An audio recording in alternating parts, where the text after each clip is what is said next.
Sen Eflak'ın gördüğü en büyük komutansın.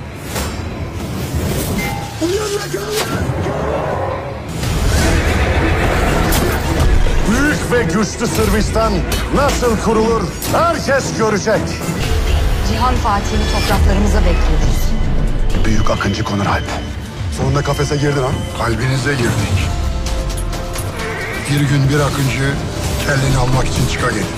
Sen de kimsin? Adaletin kılıcı. Onların yaptığı bütün zalimlikleri anlatacağım.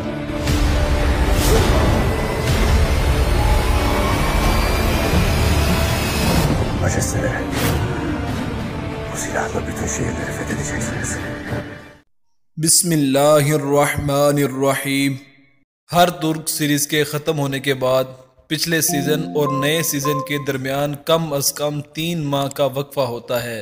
तुर्क मीडिया के मुताबिक कुरुलुस उस्मान सीज़न 5 की शूटिंग सितंबर के अव्वल या वस्त में शुरू होगी और इनकी मालूमात के मुताबिक कुरुलुस उस्मान सीज़न 5 अक्टूबर के पहले हफ्ते में नशर किया जाएगा और पहली किस्त 4 अक्टूबर बरोज़ बुध को नशर की जाएगी।